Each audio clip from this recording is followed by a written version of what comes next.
Welcome to the Bloodborne DLC.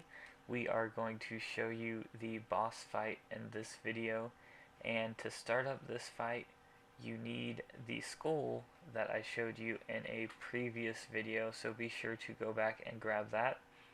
And once you have it, you go back to the church that is in the beginning area of the DLC. You may have went here earlier. Well, you definitely had to have came here earlier and picked up the eye pendant.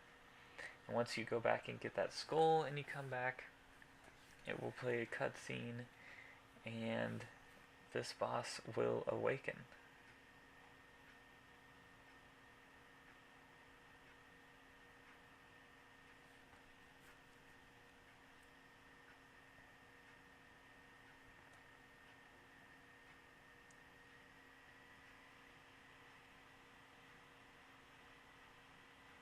And this boss is like the Vicar boss you had to fight to even be able to get into this DLC area.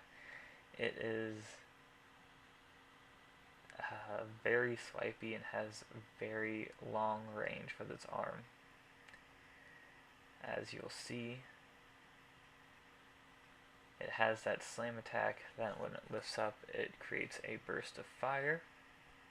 And I brought a friend along for this fight just to help ensure that it goes smoothly for this video.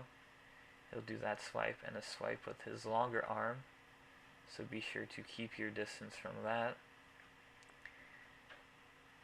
And this boss is separated into two phases.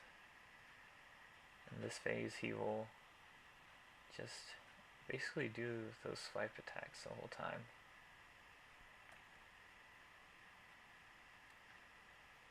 So there it goes again.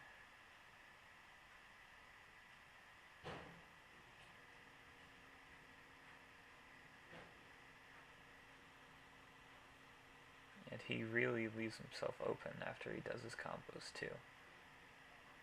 As you'll see, it took him a few seconds to even recover from that, and after that he just jumped back.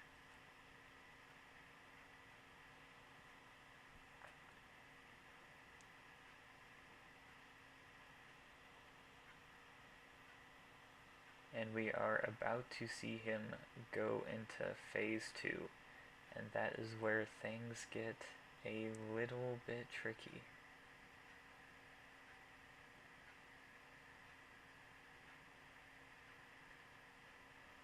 We're swiping and swiping and swiping, hitting him hard. He's below half now, and he is about to transition.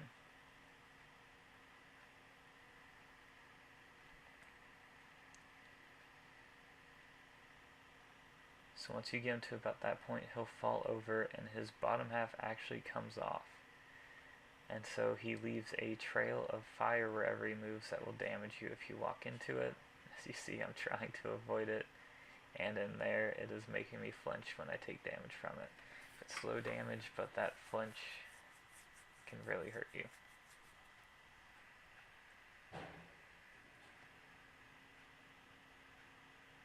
Then he proceeds to swipe and swipe, and he has that new move where he spits out fire, and that fire actually stays on the ground for a little bit.